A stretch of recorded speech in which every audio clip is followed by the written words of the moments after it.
ಸಂಗತಿ ಬೇಕಾ? ನಾನು ಮಾನ್ಯ ಮುಖ್ಯಮಂತ್ರಿ ಮಾತಾಡ್ತಾರೆ. ಸರಲ್ಲಿ ವಿರೋಧ ಪಕ್ಷದ ಸದಸ್ಯರಲ್ಲಿ ಮನವಿ ಮಾಡುತ್ತೇನೆ, ದಯಮಾಡಿ ನಿಮ್ಮ ಸ್ಥಾನಗಳು ಕೂತ್ಕೊಳ್ಳಿ. ಸರ್ಕಾರ ಈಗಾಗಲೇ ಉತ್ತರ ಕೊಟ್ಟಿದೆ.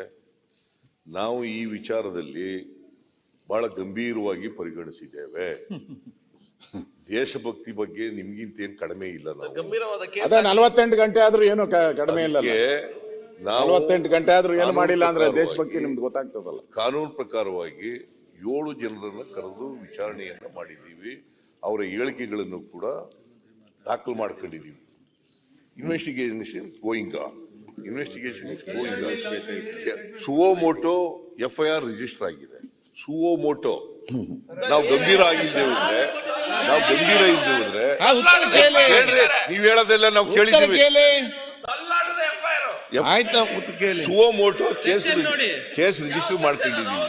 ಗಂಭೀರತೆ ಇಲ್ಲದೆ ಹೋಗಿದ್ರೆ ದೇಶಭಕ್ತಿ ಬಗ್ಗೆ ಇವ್ರಿಗಿಂತ 100 ಪಾಲು ಜಾಸ್ತಿ ದೇಶಭಕ್ತಿ ಇದೆ ನಮಗೆ.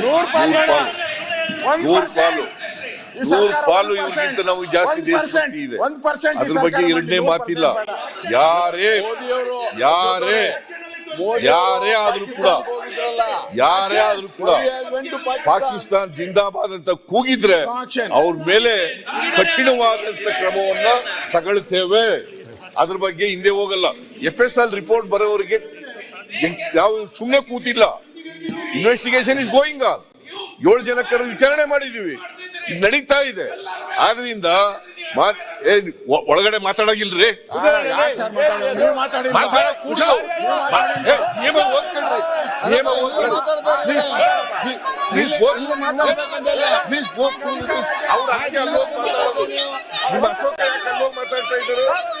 ಇಲ್ಲಿ ಮಾತಾಡಬಾರ್ದು ಅನ್ನೋ ಕಾರಣಕ್ಕೋಸ್ಕರ ಅಲ್ಲೋ ಮಾತಾಡ್ತಾ ಇದ್ದಾರೆ. ನಿಯಮಾವಳಿಗಳು ಗೊತ್ತಿರಲ್ಲ, ಏನಿಲ್ಲ, ಏನ್ ಬೇಕಾದ್ರೂ ಮಾತಾಡಬಹುದು ಅಂತ ಹೇಳಿದ್ದಾರೆ. ಮಾನ್ಯ ಸಭಾಧ್ಯಕ್ಷರೇ, ನಾನು ಮಾನ್ಯ ಸದಸ್ಯರಲ್ಲಿ, ಮಾನ್ಯ ವಿರೋಧ ಪಕ್ಷದ ನಾಯಕರಲ್ಲಿ ಮನವಿ ಮಾಡ್ತೇನೆ, ದಯಮಾಡಿ ಅವರವರ ಸ್ಥಾನಗಳಿಗೆ ಕೂತ್ಕೋಬೇಕು. ನಾವು ಈ ವಿಚಾರವನ್ನು ಗಂಭೀರವಾಗಿ ಪರಿಗಣಿಸಿದ್ದೇವೆ. ಕಾನೂನಿಗೆ ಕ್ರಮ ತಗೋತೀವಿ. ಯಾರೇ ಆದ್ರೂ ಕೂಡ ಕಠಿಣವಾದ ತಗೊಳ್ತೇವೆ. ದಯಮಾಡಿ ನಿಮ್ಮ ಜಾಗಗಳಿಗೆ ಕೂತ್ಕೋಬೇಕು ಅಂತೇಳಿ ಇವರಲ್ಲಿ ಮನವಿ ಮಾಡ್ತೀನಿ. ನ್ಯೂಸ್ ಫಸ್ಟ್ ನಿರ್ಭೀತಿಯಿಂದ ನಿಮ್ಮ ಪರವಾಗಿ.